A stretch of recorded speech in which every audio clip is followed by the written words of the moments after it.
First நாங்க வந்து 2 பேரும் ஒர்க்கே பண்ணக்கூடாது சேர்ந்து.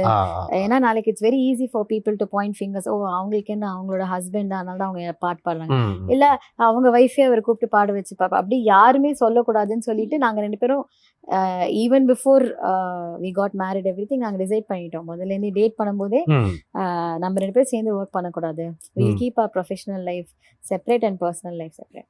அதுக்கப்புறம் வந்து ஏஎல் விஜய் சார் வந்து எனக்கு ஏஎல் விஜய் சார் ஜிவி அவரை தெரியறதுக்கு முன்னாடியே தெரியும், ஏன்னா அவருக்கு ஜிங்கிள்ஸ்லாம் பாடியிருக்கேன். அவர் வந்து தான் இன்சிஸ்ட் பண்ணார், அதெல்லாம் கிடையாது, இந்த பிரின்சிபல்லாம் தூக்கி குப்பையில போட்டுருங்க, எனக்கு ஒரு பாட்டு நீங்க பாடணும் அப்படின்னு சொல்லிட்டு அவர் வந்து கூப்பிட்டு அவர் தான் வந்து இந்த மദ്രാஸ் பட்டினம்ல ஆறுயிரே பாட்டு அந்த பாட்டு பாட வச்சாரு.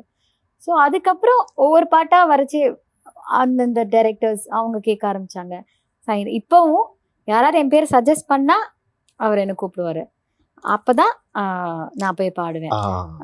யாரோ ப்ரொடியூசரோ டைரக்டரோ அந்த மாதிரி அவரா நீ இந்த பாட்டு பாடுறேன்னு கேட்க மாட்டாரு, நானா இந்த பாட்டு நான் பாடுறேன்னு நான் இது வரைக்கும் இன்னை வரைக்கும் இந்த சேனல் வரைக்கும் கேட்டது கிடையாது.